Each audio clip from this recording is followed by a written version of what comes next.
Bienvenue sur Indépendante et Authentique, le podcast pour booster ton état d'esprit et ton entreprise.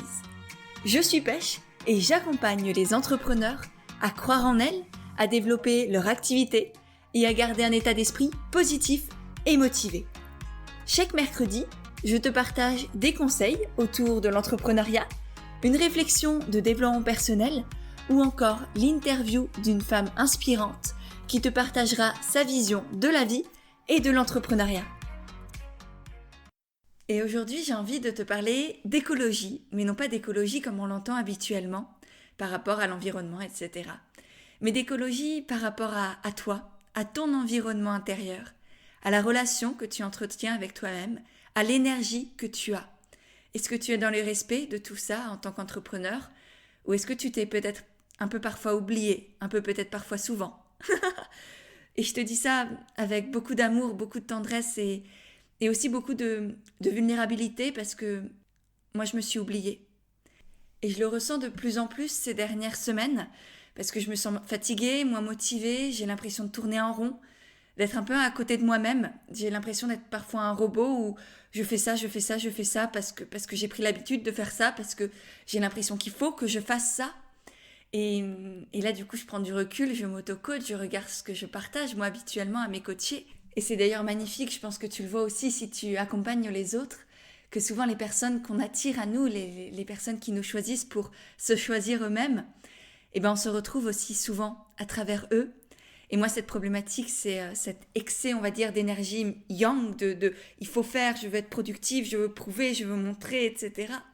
C'est quelque chose que je retrouve chez la majorité des personnes que j'accompagne. Et donc à chaque fois que je les accompagne, elles, je m'accompagne à moi aussi d'une certaine manière. Et puis en ce moment, c'est très très présent. Alors j'ai beaucoup travaillé dessus par le passé, ce qui me permet justement d'avoir ce recul, de pouvoir accompagner les autres.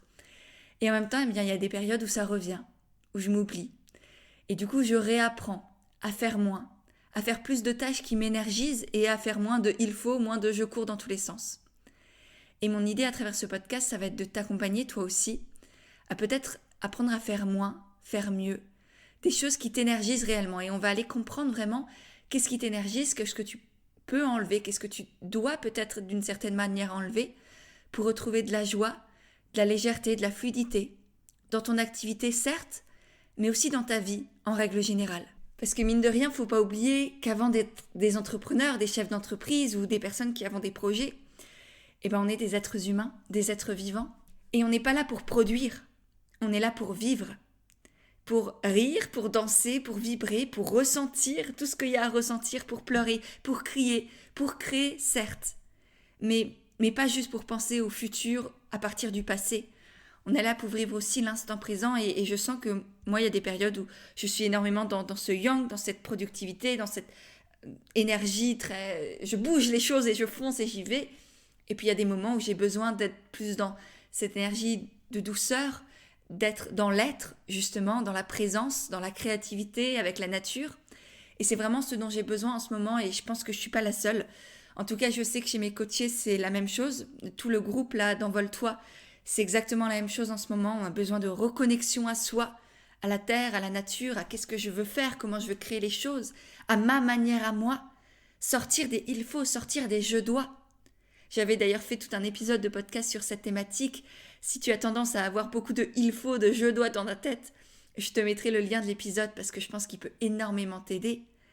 Mais au-delà de ça, c'est réussir à lâcher aussi. À lâcher tout ce qui nous pompe en énergie, tout ce que l'on s'oblige à faire parce qu'on se dit que c'est ce qu'il faut faire pour réussir, pour avoir des clients, pour être une bonne personne, pour être aimé, pour exister. On se crée tout un tas de croyances qui en fait ne sont que des croyances. Et une croyance, par définition, c'est une fausse connaissance. C'est quelque chose que l'on croit vrai, mais qui n'a rien de vrai, qui n'est vrai que parce qu'on a décidé que c'était vrai. Et ce qui est génial du coup, c'est qu'on peut complètement le transformer. J'avais aussi fait un épisode de podcast là-dessus. Je les enchaîne, je suis désolée. Mais du coup, si tu veux travailler sur tes croyances, je t'invite aussi à aller voir le podcast qui est dans les notes, qui pourra énormément t'aider à aller travailler là-dessus pour les transformer. Et en fait, moi, vraiment le cœur du sujet dont je veux te parler aujourd'hui, c'est ton énergie. Et moi, j'aime bien voir, c'est une de mes anciennes coachs qui voyait ça comme ça, qui m'avait partagé cette idée-là, cette image, c'est de voir l'énergie comme un collier de perles. Et on va y avoir certaines actions, certaines activités qui vont t'ajouter de l'énergie, te donner de l'énergie, ajouter une perle sur ton collier. Et d'autres activités qui vont enlever des perles sur ce collier. Et puis souvent, moi, en ce moment, je me suis rendu compte que j'avais énormément d'activités que je faisais qui m'enlevaient des perles sur mon collier. Sauf que, au bout d'un moment, ça commence à m'étrangler. Un collier qui n'a plus de perles, ça commence à t'étrangler, ça commence à faire mal, à serrer, et tu peux plus vivre comme ça. Sauf qu'au moment où tu es en train de suffoquer, tu peux plus rajouter des perles. C'est trop tard, tu es en train de mourir de l'intérieur presque. Alors bien sûr, c'est un peu violent, mais au moins je pense que tu comprends l'idée.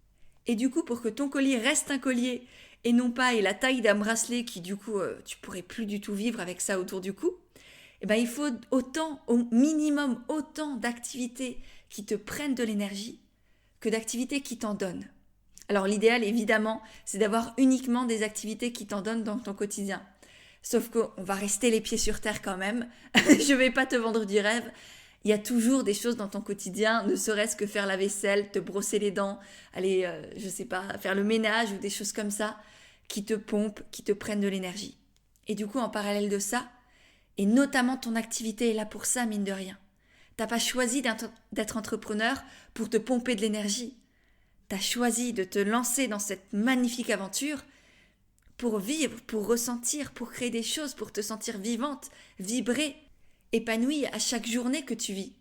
Et c'est justement ça que j'appelle prendre soin de son écologie intérieure, c'est respecter ses valeurs d'une part, sa personnalité aussi. Est-ce que tu es introverti, extraverti? Est-ce que tu as envie de travailler derrière un bureau ou d'être tout le temps debout, à bouger partout? Donc tout ça, c'est des questions essentielles à se poser, de connaître qui tu es, parce que tu le sais, je pense que si tu as suivi par exemple un coaching avec moi, notamment le coaching Envole-toi, ma philosophie en tant qu'accompagnante, en tant que coach d'entrepreneur, c'est vraiment de partir de toi, de qui tu es, de ta personnalité, de tes envies, de tes besoins, de tes valeurs, et notamment de ton énergie. Comment elle se crée, comment elle grandit, elle s'élève, comment tu la perds aussi, comment elle fuit peut-être. Et du coup, si tu es comme moi un peu dans cette phase où tu manques un peu d'énergie, tu te poses beaucoup de questions, tu sais pas où tu vas, voilà, ça va pas forcément très bien. Je vais te proposer un exercice que je propose normalement à mes coachés, que j'ai fait moi aussi du coup, il y a quelques jours, qui m'a énormément aidée et qui permet d'avoir vraiment cette prise de recul, cette prise de conscience aussi de qu'est-ce qu'on fait au quotidien, qu'est-ce qui est nécessaire, qu'est-ce que l'on s'impose aussi, avec ce juge intérieur qui nous empêche de vivre, qui essaye de nous mettre dans des cases, alors que nous, on a juste peut-être envie d'évoluer, de changer, de se reposer tout simplement, de faire moins. Et lui, il dit non, je veux être productif, je dois mieux faire, toujours parfait, toujours plus, prouver, etc. Mais pourquoi en fait? C'est quoi le sens de tout ça? Qu'est-ce que tu veux prouver? À qui est-ce que tu veux prouver ça? C'est pas ça les questions que je voulais te partager, mais tu vois, c'est quand tu te poses vraiment avec toi-même et que tu te demandes ça, tu te rends compte qu'en fait la majorité des choses que tu fais ou même que tu penses n'a pas vraiment de sens. Et moi je trouve ça magnifique d'avoir cette prise de recul sur soi, cette capacité de métacognition qui nous permet de tellement grandir, tellement évoluer, tellement nous trouver aussi, déconstruire tout ce que la société, tout ce qu'on a mis dans notre tête, et en fait déconstruire pour se construire d'une certaine manière. Bref, revenons à cet exercice que je voulais te partager. Donc la première étape, ce serait de lister un peu toutes les tâches que tu fais au quotidien ou sur une semaine. Alors ça peut être exhaustif, ça peut vraiment être avoir un carnet à côté de toi et lister tout ce que tu fais. À chaque fois que tu changes de tâche, d'activité, tu le notes. Et sinon, c'est juste te poser, vraiment faire consciemment cet exercice de ok, je me lève, je fais ci, je fais ça, après souvent je fais ça, etc. Après, je me fais le petit déj, je vais travailler, je prends mon café, je réponds aux emails. Et tu fais toute ta journée comme ça. Et à chaque tâche, tu te demandes, est-ce que ça me donne de l'énergie ou est-ce que ça m'en prend? Et tu vas voir peut-être qu'il y a des tâches toutes bêtes, toutes rapides, qui en fait te prennent énormément d'énergie, et des tâches que tu prends pas beaucoup le temps de faire et qui te donnent une énergie phénoménale. Peut-être qu'il y aura aussi des activités auxquelles tu vas penser qui te donnent de l'énergie et que tu fais jamais, parce que tu penses qu'elles sont pas importantes, pas utiles, pas nécessaires, qu'elles passent après. Moi, ça a été longtemps le cas du yoga ou de la danse. Et aujourd'hui, c'est les premières activités que je fais le matin. Je fais ma toilette le matin et première chose que je fais, je déroule le tapis. Je fais une petite séance de yoga. Je fais 5 minutes de danse avec des musiques qui bougent. Je danse dans tous les sens, vraiment, c'est du gros n'importe quoi. Heureusement qu'il n'y a personne chez moi, sinon ce serait bien drôle. Et quand bien même il y aurait quelqu'un avec moi, je m'en fous parce que je le fais pour moi. Et donc voilà, et en fait à la place de mettre ces activités-là au fin fond de mon quotidien et en fait de ne jamais les faire, j'ai décidé d'en faire des priorités dans ma vie. Parce que ça m'énergise, ça me fait me reconnecter à mon corps, à mon souffle, à mon esprit. Et c'est comme ça que je peux commencer ma journée de travail en étant heureuse, en étant énergisée et en ayant du plaisir à faire ce que je fais. Donc j'ai mis ce qui me semblait pas nécessaire, parce que pas productif. En fait, je me suis rendu compte que c'est pas ça l'idée, c'était pas la bonne question à se poser. Est-ce que c'est productif ou pas? On s'en fout. Est-ce que ça me fait du bien? Est-ce que ça me donne du sourire? Si oui, alors j'y vais. Et du coup, une fois que tu as listé toutes les tâches que tu fais, que tu ne fais pas, et ce qu'elles te donnent de l'énergie ou non, je t'invite aussi à te demander, est-ce que toutes mes sphères de vie sont nourries? Ou est-ce que je suis hyper focus sur le boulot? Est-ce qu'en fait, il y a 80% de ma journée active éveillée qui est dédiée à mon travail, à ma productivité, dans mes emails, dans mes offres, dans ma communication? Ou est-ce que je m'autorise à tout nourrir, notamment sur une semaine? Alors là, effectivement, sur une seule journée, c'est peut-être un peu ric-rac, mais demande-toi sur toute une semaine. Est-ce que tu prends du temps pour nourrir tes relations sociales, ta famille, peut-être ton conjoint, ta conjointe, tes enfants, tes amis, ta relation à toi-même? Est-ce que tu prends le temps d'être dans une phase d'introspection, de connexion, de méditation, de balade dans la nature, de lecture, peu importe ce qui te fait du bien? Est-ce que tu as des plages où tu le fais? Pareil pour le domaine de vie de la spiritualité, pareil pour le physique, tu vois, il faut pour moi c'est important aussi de prendre soin tant de son physique, de son corps physique que de ses corps un peu spirituels et émotionnels, etc. Est-ce que tu prends du temps pour tout ça? Est-ce que tu nourris ta créativité? Est-ce que tu dessines? Est-ce que tu peins? Est-ce que tu danses? Est-ce que tu te laisses vivre et créer comme une enfant? Est-ce que tu fais tout ça? Parce que tout ça est aussi important que ton boulot, que ta productivité, que les clients que tu vas avoir, que tu dois servir. Non, déjà, non. Tu n'es pas en dessous de tes clients, vous êtes au même niveau, vous êtes sur le pied d'égalité. Tu dépends d'eux autant qu'ils dépendent de toi. Ils ont besoin de toi autant que tu as besoin d'eux.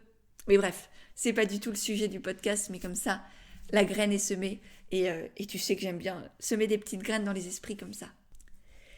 Et du coup, une fois que tu as listé toutes les activités que tu pouvais faire, si ça te donne de l'énergie, si tu as nourri toutes tes sphères de vie, eh bien tu vas pouvoir regarder tout ce qui t'enlève de l'énergie justement. Tout ce que tu fais, tout ce qui te fait, entre guillemets, tu penses qu'il faut le faire, et en fait ça te tire vers le bas, et ça t'empêche de faire ce qui est réellement important pour toi. Pas selon la société, selon tes clients, selon tes parents, je ne sais qui, pour toi. Et donc, une fois que tu as listé toutes ces tâches qui ne t'énergisent pas, eh bien, je t'invite à regarder celles que tu pourrais enlever, celles qui ne sont pas vraiment nécessaires. Tous ces « il faut », tous ces « je dois » que tu t'es mis dans la tête parce que tu as l'impression qu'il faut faire comme ça, que les autres font comme ça et que c'est grâce à ça qu'ils réussissent, que leur entreprise fonctionne, qu'ils ont des clients, etc. Est-ce que ça marche pour toi? Est-ce que tu prends du plaisir? Est-ce que c'est juste pour toi? Ou est-ce que tu fais ça vraiment parce que tu as l'impression que c'est la seule solution? Et donc, tous ces je dois, tous ces il faut là, peut-être c'est le moment de t'autoriser à arrêter certaines tâches. Parce qu'elles n'ont pas de sens pour toi et qu'aujourd'hui, toi, tu as décidé de vivre vraiment, de faire les choses à ta manière et de faire en sorte que ça réussisse à ta manière à toi. Et oui, c'est tout à fait possible. C'est ce que j'ai choisi pour moi. J'étais comme toi avant. Je faisais les il faut. Et maintenant, je fais mais j'ai envie. J'ai envie de ça. J'ai l'élan de ça. Alors j'y vais. Et tu vois, c'est ce vraiment à quoi je me reconnecte en ce moment parce que moi aussi, j'ai ces périodes où il y a il faut qui reviennent dans ma tête et puis il y a cette prise de recul qui revient. Et du coup, c'est aussi ce que je fais depuis des années avec toutes les entrepreneurs ou les futurs entrepreneurs que j'ai accompagnés. Sortir des cas, sortir des il faut, des conditionnements et des croyances pour créer tes croyances, tes règles à toi, selon qui tu es encore une fois. Et parfois, ça nécessite de laisser dans le passé toutes les injonctions, toutes les règles, toutes les méthodes magiques que l'on peut voir dans le monde de l'entrepreneuriat et créer ces méthodes magiques à soi. Donc, première étape, une fois que tu as listé tout ce qui t'enlevait de l'énergie, tu enlèves tout ce qui vraiment n'est pas nécessaire. Ensuite, tu regardes ce que tu peux déléguer. Ce que tu peux déléguer à quelqu'un d'autre, ça peut être, par exemple, répondre à tes emails, ça peut être faire ta communication, ça peut être faire le ménage chez toi, si c'est ça les tâches qui vraiment sont très énergivores pour toi, te prennent de l'espace mental et de l'énergie physique. Donc tout ça, tu peux le déléguer. Et si tu es de ces personnes, et je l'ai été énormément aussi, qui a parfois des soucis à déléguer, qui te dit non, c'est à moi de faire ça parce que je dois faire ça, je ne peux pas le déléguer à quelqu'un d'autre, ce ne serait pas respectueux, c'est mon job à moi. Ou je ne peux pas déléguer parce que je n'ai pas assez de trésorerie ou je ne sais pas. Dis-toi que ça peut être même 1 heure par semaine que tu délègues une tâche, par exemple tes emails, parce que c'est très énergivore chez toi et du coup ça te coûte peut-être 35-40 euros, ce qui est rien du tout. Mais grâce à ça, tu vas te libérer une énergie physique et mentale que tu vas pouvoir mettre au service de ce qui compte vraiment pour avoir plus de clients, du coup gagner plus d'argent, du coup peut-être pouvoir déléguer plus. Et du coup, tu entres dans un cercle vertueux. Et si tu as ces croyances de ça se fait pas, je dois faire ça, c'est de mon ressort à moi, demande-toi qu'est-ce que je crois que ça veut dire de moi si je déléguais ça. Quelle histoire est-ce que tu te racontes si tu ne fais pas ça? Par exemple, si tu délègues tes emails à quelqu'un, qu'est-ce que tu penses de toi? Quelle croyance tu as à ton sujet? Est-ce que tu te dis « ouais, mais elle va pas savoir faire ?» Est-ce que tu dis « ouais, mais c'est à moi de le faire parce que ça doit être mon vocabulaire, c'est des potentiels clients, donc c'est à moi de le faire, etc. Les gens veulent avoir accès à moi. » Là, c'est peut-être mettre ton ego de côté, parce que je pense que tu as entendu le nombre de moi que j'ai mis en accent en plus. Parce que oui, c'est surtout ça, c'est mettre ton ego de côté, arrêter de croire que peut-être tu es indispensable, faire confiance à quelqu'un à qui c'est le métier. Souvent, il y a plein de personnes qui sont extraordinaires, très bien formées pour faire ça. Et vraiment prendre conscience du coup de la vraie raison de pourquoi est-ce que tu te forces à faire toutes ces tâches qui te pompent de l'énergie, qui n'ont pas forcément de sens parce que un email, honnêtement, n'importe qui peut répondre à un email. Il suffit qu'au début, tu donnes quelques consignes, peut-être que tu relises les premiers emails, comme ça, la personne, elle est certaine qu'elle répond de la bonne manière, entre guillemets, et sans oublier que ça peut être totalement transparent et que tes emails peuvent être signés par ton bras droit, ton assistante, peu importe comment tu veux l'appeler, et que du coup, la personne sache que c'est pas toi qui réponds, mais qu'elle a tous les éléments par rapport à sa question. Donc tout le monde est content et toi, tu te préserves parce qu'en tant que chef d'entreprise, tu es la personne la plus importante, non seulement de ta vie, mais aussi de ton activité, parce que sans toi, il n'y a plus rien qui tourne, il n'y a plus de clients, il n'y a plus d'argent, il n'y a plus de vies qui sont transformées non plus, parce que je suis certaine que tu as un magnifique projet, une activité hyper importante, peu importe ce que tu fais, même si tu as tendance à la minimiser. Je sais que si tu m'écoutes, tu es en train de changer le monde, à ta manière à toi. Donc si toi-même tu t'oublies, si tu n'as plus d'énergie, si tu es en train d'être asphyxié par ton collier qui n'a plus assez de perles pour pouvoir être un vrai collier et qui est en train de t'égorger petit à petit, là, non seulement tu ne sers plus à rien pour personne, ni pour toi ni pour les autres, et en plus tu empêches toutes ces personnes qui ont besoin de toi d'avoir accès à ce que tu fais et à ce que tu crées. Donc c'est égoïste de ne pas penser à toi. Voilà, disons les choses comme elles sont. Donc, toutes ces tâches que tu peux déléguer, je t'invite à le faire, que ce soit à une assistante, un bras droit, une femme de ménage, une babysitter pour tes enfants. À toi de voir qu'est-ce qui est vraiment lourd dans ta vie, qu'est-ce qui te brûle de l'énergie. Et si malgré tout ce processus, tu as encore des tâches qui à la fois t'enlèvent de l'énergie et que tu as l'impression que tu ne peux pas déléguer, et que tu as été honnête avec toi-même par rapport à quelle est la vraie raison de pourquoi tu te forces à faire tout ça, peut-être que tu vas pouvoir trouver une technique, une manière pour continuer à faire toutes ces actions qui à la base t'enlèvent de l'énergie, mais faire en sorte que ça te donne de l'énergie. Par exemple, ça peut être faire une telle ou telle activité à plusieurs, en binôme, répondre à tes emails en musique, le faire à un autre moment de la journée. Par exemple, je sais que moi, mes podcasts, j'aime bien les enregistrer le matin parce que ça me booste pour la journée. Alors que le soir, j'ai moins d'énergie et du coup, c'est pas juste pour moi. Mais voilà, c'est en fonction de toi aussi. Peut-être que tes emails, tu y réponds le soir. Encore une fois, c'est vraiment à adapter à ta personnalité. Vu que je te connais pas, c'est pas pratique. Autant en coaching, je peux vraiment accompagner chaque personne en individuel. Ça aide aussi tout le groupe à chaque fois. Et c'est d'ailleurs ça qui est formidable avec les coachings de groupe, c'est qu'il y a certaines qui ont des prises de conscience parce qu'elles n'avaient pas conscience de cette problématique-là. Et quand une la soulève, la partage, eh bien, pouf, ça fait un éclair de génie et il y a un déclic qui se fait chez une autre aussi. Mais bref, du coup, c'est vraiment adapté à ta personnalité, à toi aussi. Et je suis certaine qu'il y a 1000 manières dont tu peux trouver du positif et du plaisir dans toutes les actions qui, à la base, tu avais jugées comme étant désagréables pour toi. Voilà. Et maintenant, une fois que tout ça c'est fait, que tu as supprimé certaines actions, que tu en as délégué d'autres, que tu en as transformé les dernières, tu as normalement beaucoup plus d'espace dans ton emploi du temps et beaucoup plus d'énergie aussi dans ta semaine.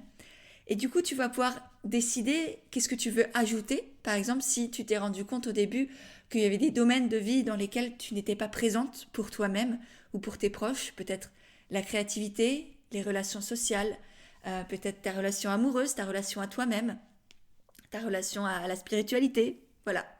Eh bien peut-être faire en sorte d'ajouter des activités pour combler ces domaines de vie, parce que s'il y a un domaine de vie qui est complètement à plat, eh bien ce collier d'énergie, il sera jamais complètement desserré, il va toujours légèrement t'étrangler, d'où l'importance vraiment de prendre soin de tous tes domaines de vie. Tu n'es pas qu'une entrepreneur, pas qu'une porteuse de projet, tu restes une humaine et tu as besoin d'être un minimum présente pour toi-même dans toutes les sphères de ta vie pour pouvoir être une entrepreneur qui réussit à sa manière à elle.